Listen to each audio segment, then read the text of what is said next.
Napoléon Bonaparte. Napoléon Ier, quoi. L'empereur. Le vrai.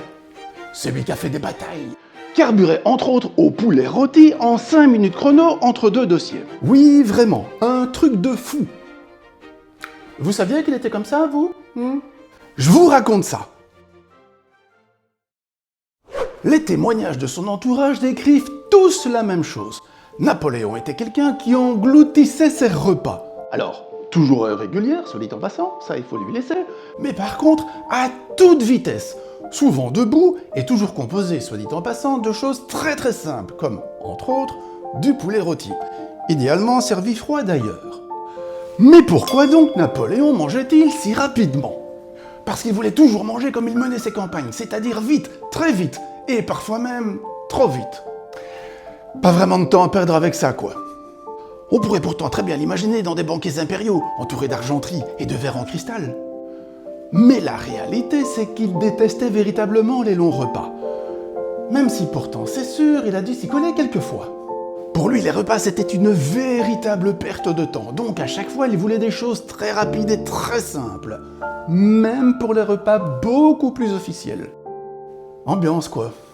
C'est que, voyez-vous, l'empereur travaillait comme un véritable fou. Ses journées étaient absolument interminables, et ses nuits, elles, très très courtes. Et ça c'est sans parler du nombre de décisions incalculables qu'il devait prendre en rafale du matin jusqu'au soir.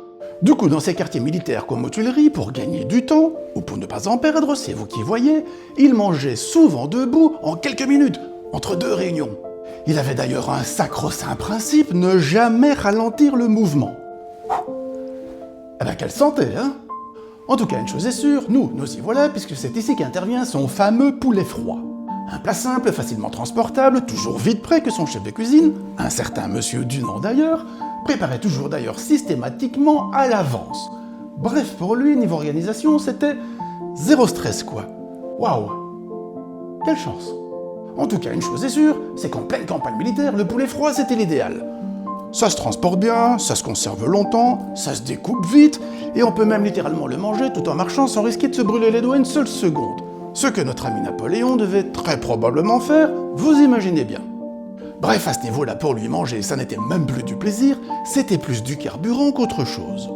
On raconterait même que Napoléon mangeait tellement vite qu'il avait d'ailleurs régulièrement des problèmes de digestion. Non sans blague, comme c'est étonnant. Lui, en tout cas, une chose est sûre, c'est que ça ne le freinait même pas une seule seconde. Il évaluait un repas comme il évaluait un champ de bataille. Efficacité d'abord. Alors oui, Napoléon rêvait probablement d'avoir un empire, mais il y rêvait avec un simple morceau de poulet à la main.